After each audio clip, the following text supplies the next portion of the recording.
karya selanjutnya.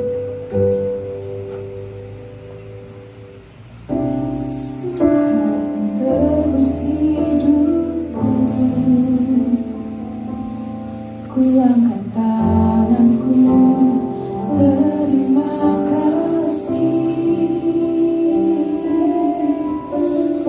Kau berikan anugerah mulia. Ku angkat hatiku, bersyukur. Ku menang di dalam-Mu, ku aman dalam naungan-Mu, Bapakku yang baik, Kau peliharaku sempurna.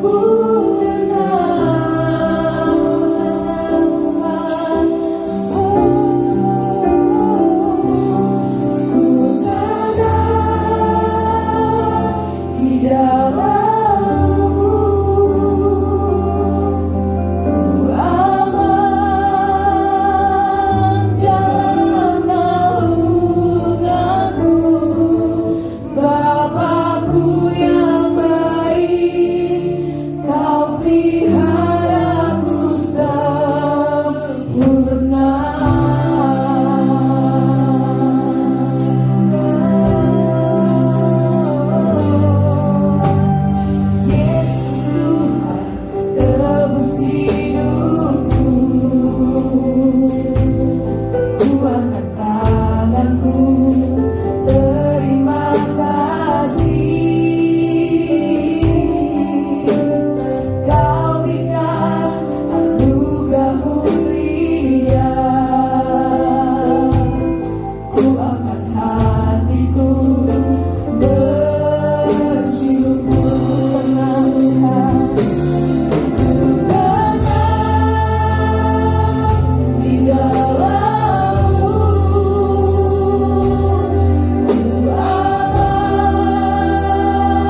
dalam lembah kekelaman perlindungan-Mu, oh Tuhan, nyatalah bagi hidupku. Tiada pernah sedetik pun, tiada pernah Kau tinggalkan. Sungguh mulia dan sempurna, hanya Kau layak disembah.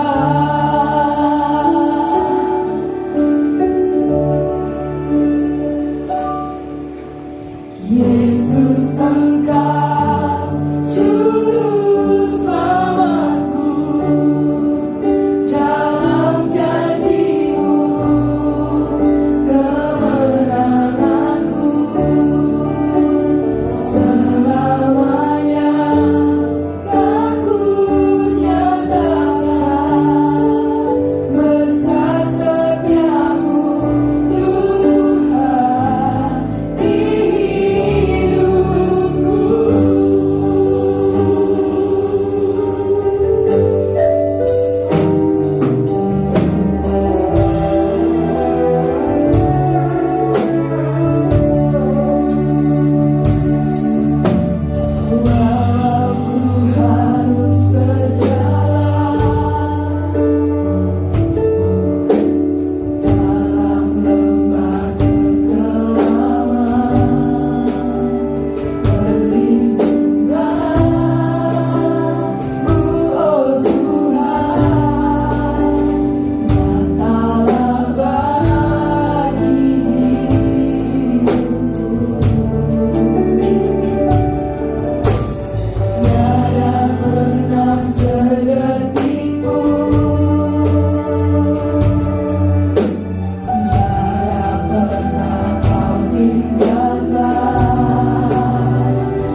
berdoa, namun Dia beri yang terbaik di waktu yang tepat.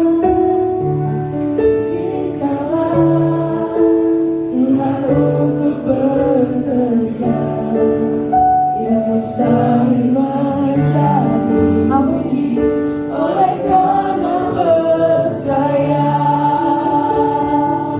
Yesus mendengar lebih dari yang ku doakan. Yesus menjawab lebih dari yang ku harapkan. Dengan caranya di waktu yang tepat. Terima kasih Tuhan, ku kan melihat Dia jadikan semua. Kita pujikan pujian ini dari awal. Tak selalu Tuhan menjawab doa, namun Dia beri yang terbaik di waktu yang tepat. Izinkanlah Tuhan untuk bekerja yang mustahil menjadi mungkin oleh karena percaya. Yesus memegang, mendengar lebih dari yang ku doakan. Yesus menjawab lebih dari yang ku harapkan. Dengan caranya di waktu yang tepat, ku kan melihat Dia jadikan semua. Yesus mendengar lebih dari yang ku doakan. Yesus menjawab lebih dari yang ku harapkan. Dengan caranya di waktu yang tepat, ku kan melihat Dia jadikan semua.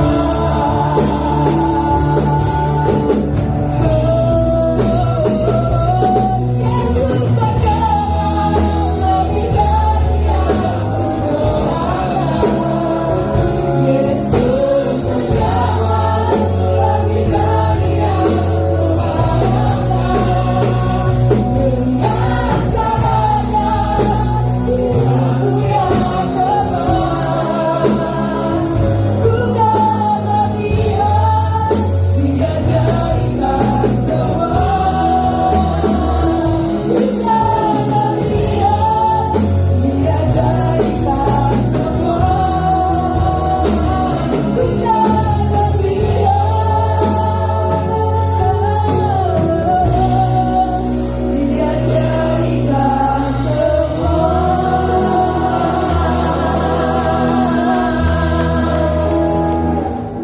Silahkan kembali duduk. Selamat pagi Bapak Ibu Saudara semua. Selamat Paskah. Kalau ada yang belum kebagian tempat duduk, di depan masih ada tempat duduk. Pak Saryanto boleh diduduki. Ya puji Tuhan. Kalau kemarin kita ibadah jam 6, selesainya lebih pagi, dan hari ini kita ibadah jam 5, dan saya senang semua boleh bergairah, bersukacita di hadirat Tuhan.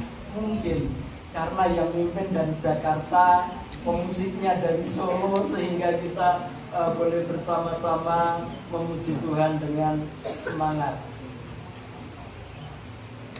Terima kasih Dede Pani, Mas Yosef, ya, Mas Moses, Mas Yusuf, ya. Karena satunya Moses, mestinya satunya Yosef. Puji Tuhan. Kita akan membuka Alkitab kita akan membaca dari Yohanes pasalnya yang ke-20 dari ayat pertama sampai ayat yang ke-9 kita akan membaca dan merenungkan bagian firman Tuhan ini berkenaan dengan doktrin yang sangat penting, kebangkitan Kristus. Yohanes 20 dari ayat pertama sampai ayat yang ke-9 kita akan membaca. Pada hari pertama minggu itu, pagi-pagi benar ketika hari masih gelap, pergilah Maria Magdalena ke kubur itu dan ia melihat bahwa batu telah diambil dari kubur. Ia berlari-lari mendapatkan Simon Petrus dan murid yang lain yang dikasihi Yesus dan berkata kepada mereka, Tuhan telah diambil orang dari kuburnya dan kami tidak tahu di mana ia diletakkan. Maka berangkatlah Petrus dan murid yang lain itu ke kubur. Keduanya berlari bersama-sama, tetapi murid yang lain itu berlari lebih cepat daripada Petrus sehingga lebih dahulu sampai di kubur. Ia menjenguk ke dalam dan melihat kain kapan telah di tanah, akan tetapi ia tidak masuk ke dalam. Maka datanglah Simon Petrus juga menyusul dia dan masuk ke dalam kubur itu. Ia melihat kain kapan terletak di tanah, sedangkan kain peluh yang tadinya ada di kepala Yesus tidak terletak dekat kain kapan itu, tetapi di samping di tempat yang lain dan sudah tergulung. Maka masuklah juga murid yang lain yang lebih dahulu sampai di kubur itu, dan ia melihatnya dan percaya. Sebab selama itu mereka belum mengerti isi kitab suci yang mengatakan bahwa ia harus bangkit dari antara orang mati. Lalu pulanglah kedua murid itu ke rumah. Amin. Bapak Ibu Saudara semua, sebelum kita masuk ke pengajaran doktrin berkenaan dengan kebangkitan Tuhan Yesus, siapakah dia? Murid yang lain yang disebutkan di sini, atau murid yang dikasihi Tuhan Yesus?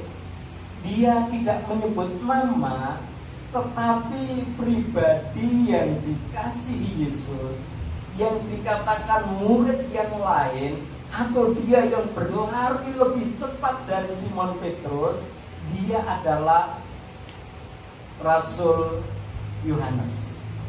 Dia tidak menyebut dirinya dan selalu dia mengatakan dirinya adalah murid yang dikasihi Yesus, sehingga Injil yang ditulisnya seringkali juga dikatakan sebagai Injil kasih. Mari kita akan melihat bersama kebangkitan Kristus ini merupakan satu doktrin yang sangat penting dalam kaitan dengan kehidupan iman Kristen. Kita akan melihat beberapa kebenaran penting berkenaan dengan kebangkitan Kristus. Pagi ini kita akan kuliah subuh. Yang namanya kuliah itu nanti 1,5 jam jam kuliahnya ya.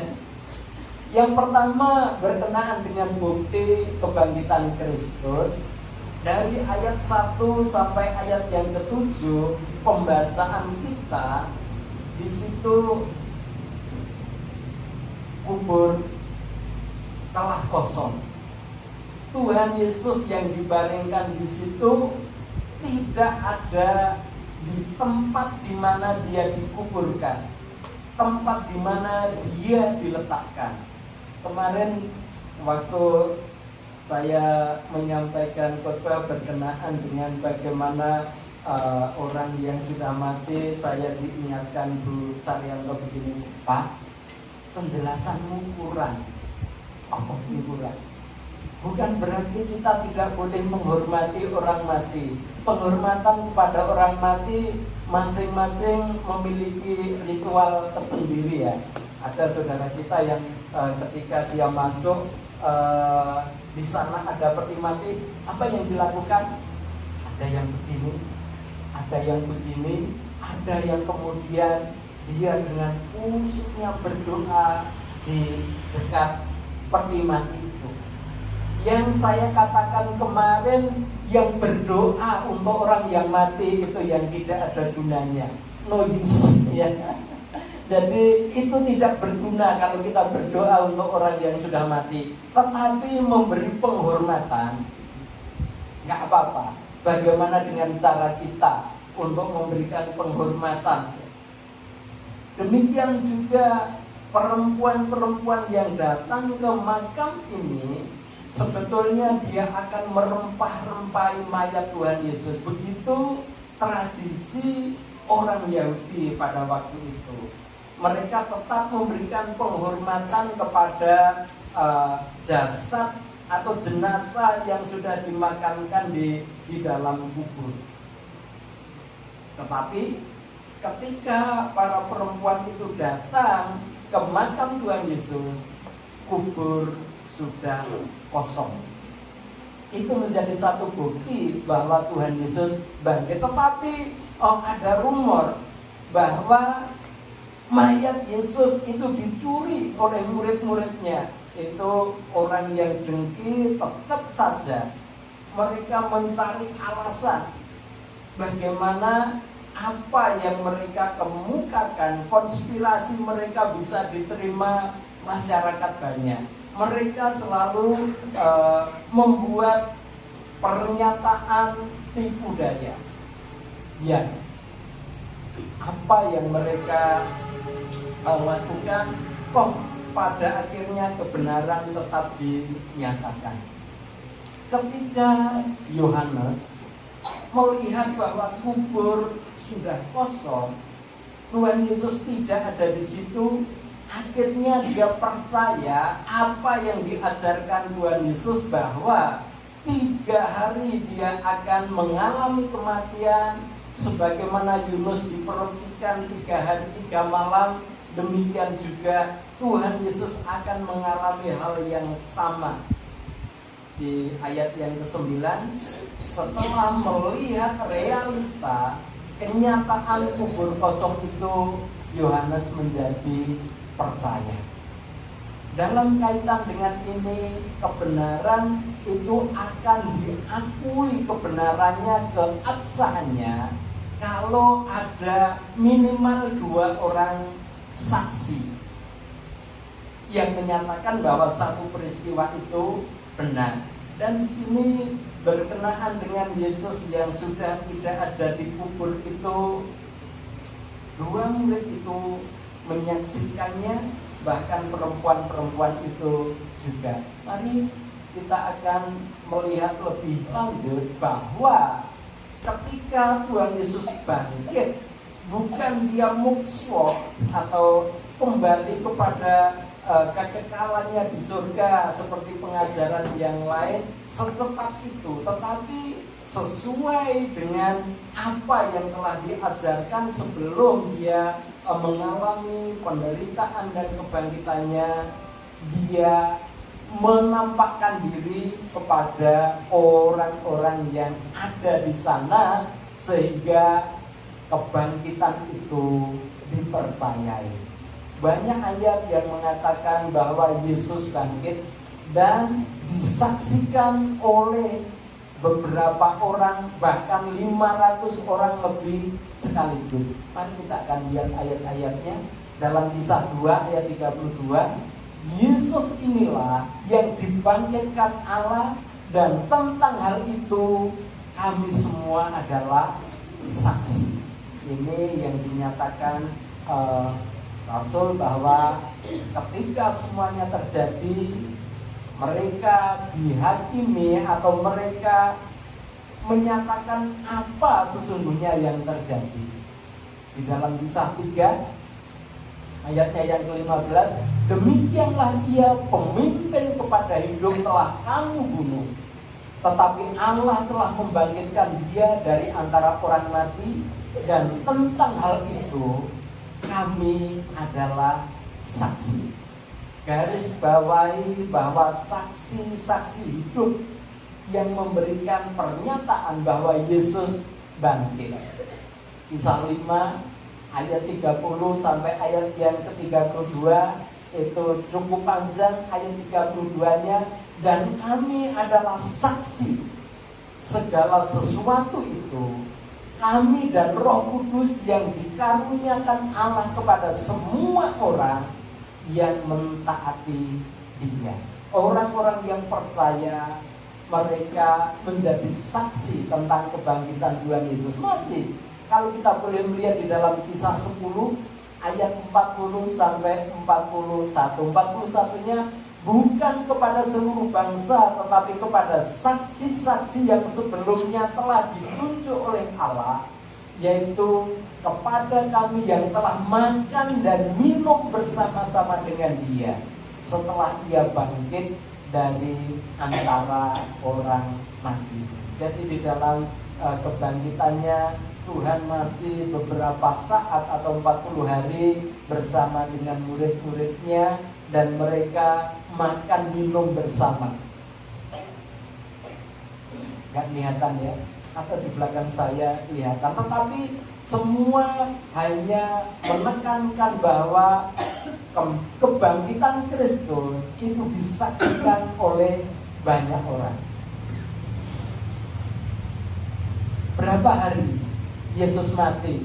Ini yang menjadi perdebatan, bahkan orang-orang lain, mereka yang menyerang teologi Kristen, menyerang kebenaran ajaran Kristen, seringkali mereka menggunakan ini.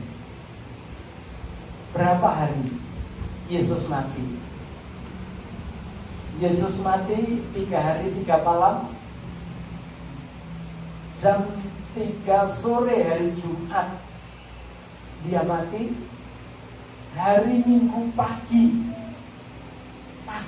benar, ketika perempuan-perempuan ini datang ke makam, Yesus sudah tidak ada di kubur. Mari kita akan lihat bagaimana kita bisa memahami, supaya nanti ketika ada orang yang menyerang ajaran ini, kita bisa berapologetik kepada mereka, bisa memberi jawab kepada mereka, bahkan bisa meyakinkan mereka. Dalam Matius pasal 27 kita bisa melihat di sana jam 12 siang sampai jam 3 terjadi gelap gulita di Yerusalem. Dan pada jam 3 itu Tuhan Yesus menyerahkan nyawanya kepada Bapa. Dia mati jam 3. Dia bangkit pada Minggu Fajar.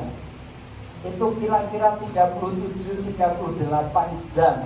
Kalau kita melihat di dalam pembacaan tadi di ayat pertama, pada hari pertama minggu itu, penghitungan hari untuk orang Yahudi, orang Israel itu dimulai dari hari Minggu, tidak dimulai pada hari Senin. Kalender kita iya hari Minggu juga, tetapi di budaya lain itu mereka mengubah bahwa hari libur itu bukan hari Minggu, tetapi sejak semula hari libur hari Minggu, kata Minggu dari kata Domingo, itu hari Tuhan. Hemera Kuriake itu di dalam bahasa Gerikanya begitu. Pada Minggu Fajar, Fajar apa Fajar? Ilate wong Jawa ora iso ngomong F, isone P. Fajar apa Fajar?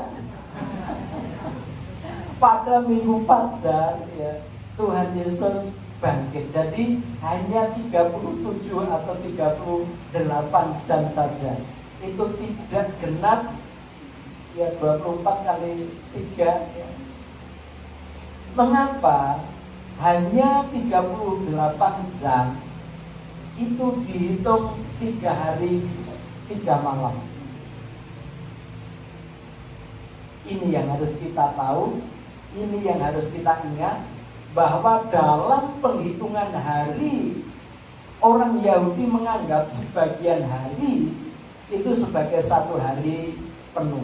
Dan penanggalan atau hari Yahudi atau Israel itu bukan menurut peredaran matahari, tetapi menurut peredaran bulan, di mana hari itu dimulai dari sore sampai dini hari, dan hari berikutnya itu terhitung pada malam berikutnya. Ini yang harus kita tahu. Sebagian hari bagi orang Yahudi itu bisa dihitung sebagai satu hari penuh. Kalau kita boleh melihat sejarah, bagaimana ketika Esther, bukan Esther itu dari Manggujaya ya, tetapi Esther yang di Perjanjian Lama, di sana dia diberitahu oleh pamannya Mordekai bahwa bangsa Yahudi yang ada di pembuangan itu akan diserahkan kepada bangsa lain untuk dimusnahkan. Dan Mordekai berkata kepada Esther, walaupun kamu di istana, jangan dikira kamu akan selamat. Kemudian Esther memerintahkan orang Yahudi yang ada di Babel itu untuk berdoa, berpuasa 3 hari 3 malam lamanya. Janganlah makan dan janganlah minum 3 hari lamanya, baik waktu malam, baik waktu siang. Tetapi di ayat berikutnya, pada hari yang ketiga, Esther menghadap raja. Pada hari yang ketiga itu sudah begitu, sehingga tidak lagi berpuasa. Mari kita akan lihat yang berikutnya. Waduh, nggak kelihatan di sini. Di dalam kitab Kejadian, dan dimasukkannya mereka bersama-sama ke dalam tahanan 3 hari lamanya. Ini berbicara tentang Yusuf. Pada hari yang ketiga, berkatalah Yusuf kepada mereka, buatlah begini, maka kamu akan tetap hidup. Aku takut akan Allahku. Ini sebetulnya kalau kita membaca secara keseluruhan bahwa 3 hari 3 malam, dan di hari yang ketiga itu sudah dihitung 1 hari penuh. Kembali pada kematian Tuhan Yesus dan kebangkitannya, itu uraian yang sama seperti yang tadi saya katakan, bahwa Tuhan Yesus mati pada jam 15 Jumat pagi. Kemudian dia bangkit pada jam 4 atau jam 5 pagi. Jadi hanya sekitar 37 atau 38 jam, tetapi dihitung sebagai 3 hari 3 malam. Itu masih penjelasan yang intinya seperti tadi.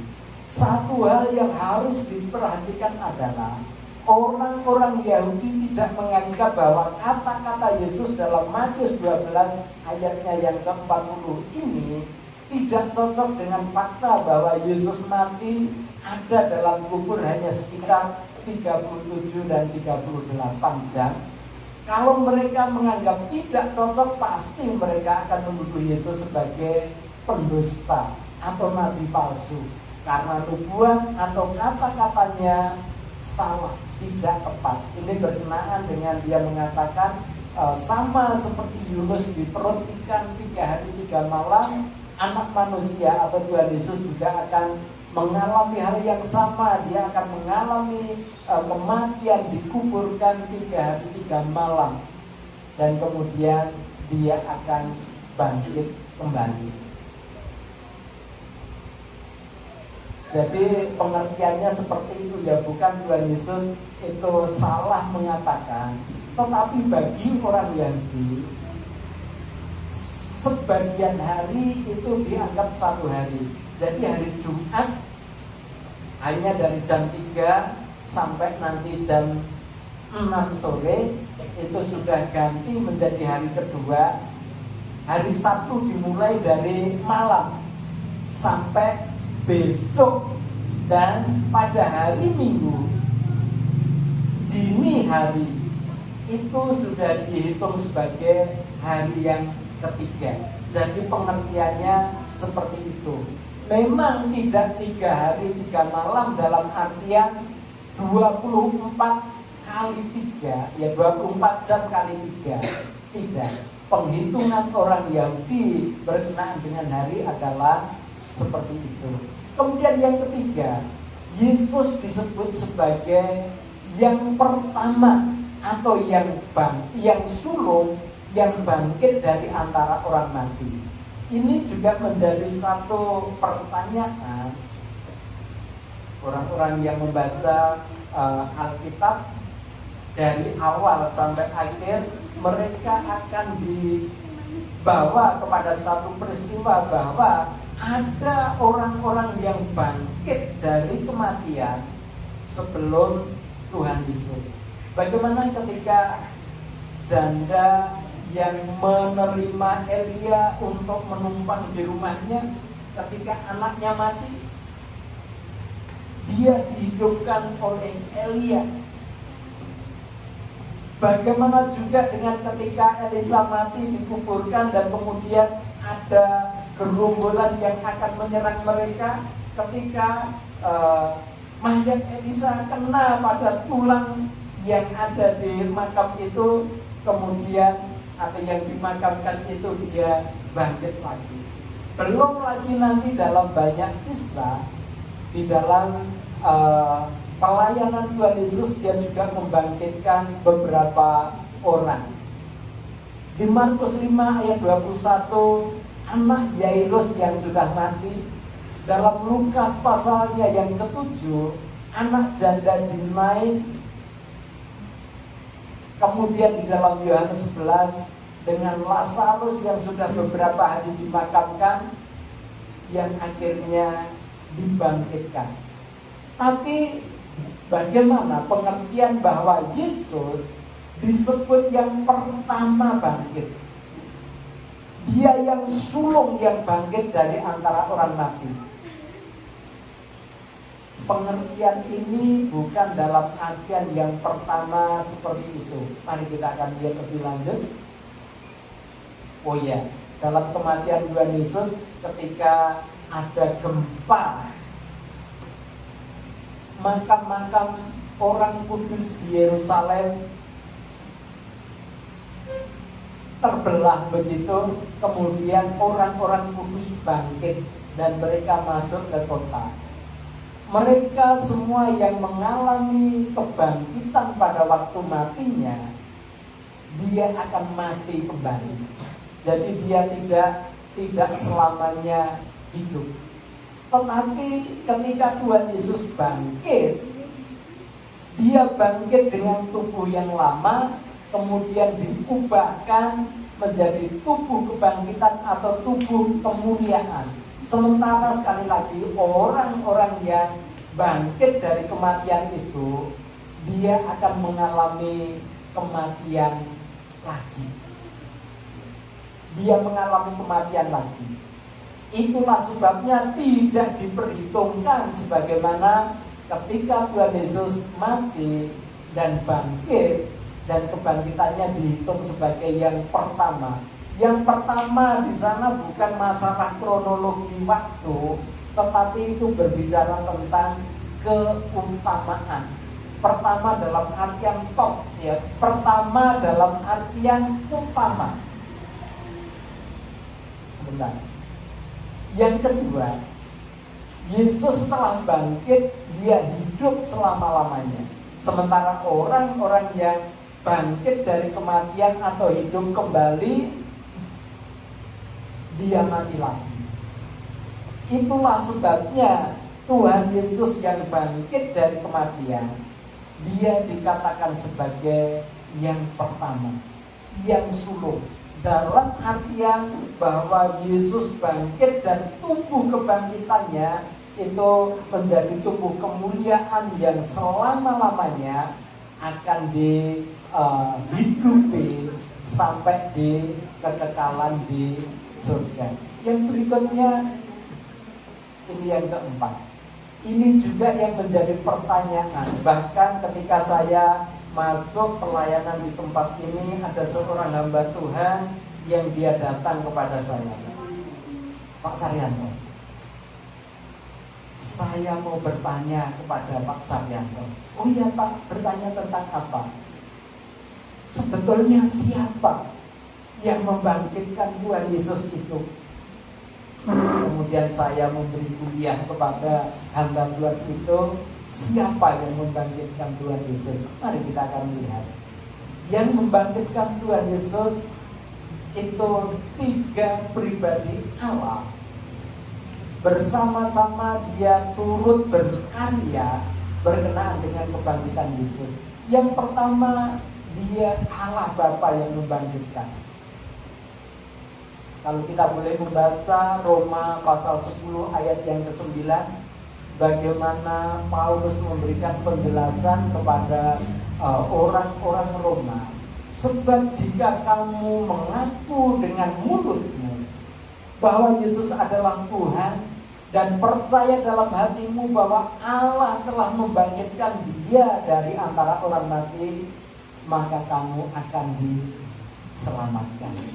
Allah telah membangkitkan dia dari antara orang mati. Yang dikatakan Allah di sini, dia adalah Allah Bapa yang membangkitkan Tuhan Yesus dari kematian.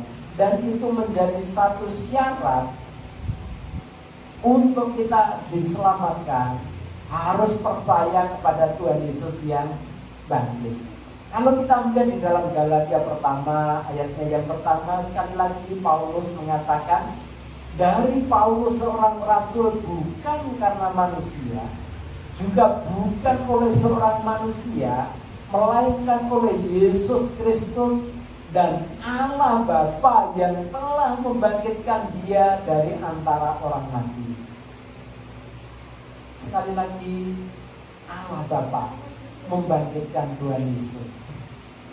Yang berikutnya, Tuhan Yesus sendiri, dia berkarya berkenaan dengan kebangkitannya. Allah Anak atau Tuhan Yesus sendiri, dia bangkit. Yohanes 10 ayat 18, tidak seorang pun mengambil daripadaku, melainkan aku memberikannya menurut kehendakku sendiri. Aku berkuasa memberikannya dan berkuasa mengambilnya kembali. Inilah tugas yang kuterima dari Bapakku. Ini berkenaan dengan nyawanya, berkenaan dengan kehidupannya. Dia berhak menyerahkan kepada Bapa dan dia berhak untuk mengambilnya kembali. Makanya kemarin dalam khotbah Jumat Agung kita belajar bersama, ketika Yesus mati, dia menyerahkan nyawanya kepada Bapa. Kemudian dia katakan, tetelestai, ya sudah selesai. Tugas berkenaan dengan apa? Menanggung hukuman dosa manusia di atas kayu salib. Yohanes 11 ayat 25, ini satu ayat yang sangat terkenal dalam kaitan dengan peristiwa Lazarus dibangkitkan. Akulah kebangkitan dan hidup. Barang siapa percaya kepadaku, ia akan hidup walaupun ia sudah mati. Jadi orang-orang yang percaya kepada Tuhan Yesus, betul itu tubuhnya, jenazahnya, jasadnya dimakamkan, tetapi jiwa dan rohnya kembali kepada Bapa, seperti yang ada di dalam 1 Tesalonika di sana, bahwa semua orang yang mati di dalam Tuhan, dia akan bersama-sama dengan Allah. Jadi Tuhan Yesus sendiri, dia adalah pribadi kebangkitan itu. Dia berkarya juga bagaimana ketika dia dulu kematiannya menyerahkan nyawa kepada Bapa, dan di dalam kebangkitannya dia mengambilnya kembali sehingga dia kembali hidup. Yang ketiga, siapa yang membangkitkan adalah Roh Kudus. Roma 8 ayat 11. Dan jika roh Dia yang telah membangkitkan Yesus dari antara orang mati diam di dalam kamu, maka Ia yang telah membangkitkan Kristus Yesus dari antara orang mati akan menghidupkan juga tubuhmu yang fana itu oleh Roh-Nya yang diam di dalam kamu. Jadi ada karya Roh Kudus berkenaan dengan kebangkitan Tuhan Yesus.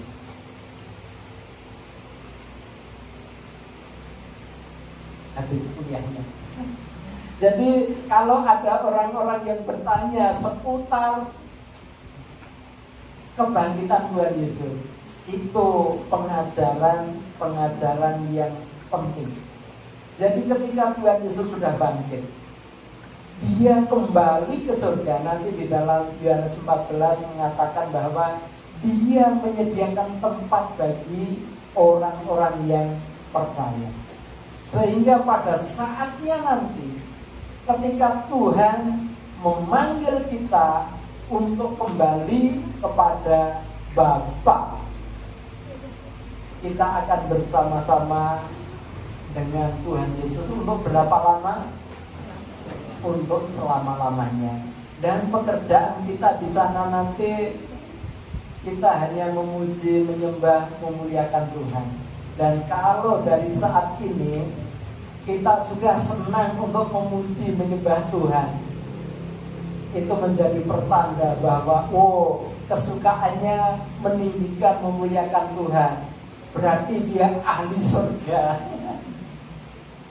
Loh, sebab ada orang-orang yang tidak senang untuk beribadah. Bagian rong jamai, bolak-balik delok jamai. Ya, sing kukur-kukur lah, sing pokoknya gelisah. Apakah kita seperti itu? Tidak ya. Saya senang kalau tidak. Berarti saudara adalah ahli surga. Karena nanti di surga itu pekerjaannya hanya memuji, memuliakan Tuhan. Gak ada nanti pekerjaan boleh duit di sana. Duit gak perlu. Karena memang ketika kita diciptakan Tuhan untuk menjadi sasaran kasih Tuhan. Betul, pada awal mula sepertinya Allah gagal menciptakan manusia karena manusia jatuh dalam dosa. Oke, planning A boleh dikatakan gagal, tetapi masih ada planning B. Bagaimana manusia yang adalah ciptaan Allah, dia yang merupakan sasaran kasih Allah. Bagaimanapun juga Allah tetap mengasihi kita. Allah berinkarnasi, menjelma menjadi manusia di dalam diri Tuhan Yesus. Dia mati di atas kayu salib Jumat Agung untuk menggantikan hukuman dosa orang yang percaya. Dia mati, dikuburkan, tetapi pada hari yang ketiga dia bangkit dari antara orang mati. Dan kita akan melihat bagaimana rentetan kalender gereja. Nanti kita akan memperingati kenaikannya ke surga. Dan kenaikannya ke surga untuk menyediakan tempat bagi orang-orang yang percaya. Kita tidak tahu siapa yang rumahnya jadi duluan di antara kita. Enggak urut usia, enggak urut abjad, tetapi itu menurut kedaulatan Allah. Kapanpun Tuhan memanggil kita untuk bersama-sama di surga, kita harus siap.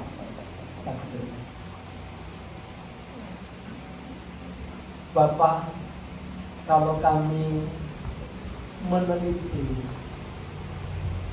teologi Kristen, pengajaran Tuhan Yesus kepada setiap kami sungguh bersyukur. Ketika kami terlahir sebagai pribadi-pribadi yang berdosa, Engkau tetap mengasihi manusia yang berdosa. Engkau rela berinkarnasi, menjelma menjadi manusia di dalam diri Tuhan Yesus. Engkau mati di atas kayu salib untuk menggantikan hukuman dosa kami. Tetapi kami bersyukur bahwa Engkau tidak hanya mati, tetapi Engkau bangkit. Itulah sebabnya pagi hari ini kami bersukacita di dalam Engkau, memperingati, merayakan Yesus yang bangkit dari kematian, yang akan memimpin kami kepada satu kehidupan yang bermakna, kehidupan yang berarti, satu kehidupan yang bernilai kekal. Kuatkan iman, percayakan ya Tuhan, untuk kami mengiring Engkau sampai pada kesudahannya, sehingga tempat yang Engkau sediakan bagi setiap orang percaya itu menjadi bagian milik kami, dan kami boleh bersama-sama Engkau untuk selama-lamanya. Hamba-Mu terbatas menguraikan kebenaran firman-Mu, tetapi Roh Kudus-Mu, Roh hikmat itu yang sungguh akan mengajar kami, bahkan memampukan kami untuk boleh menjadi pelaku-pelaku firman-Mu. Terima kasih Tuhan. Di dalam nama Tuhan Yesus kami berdoa.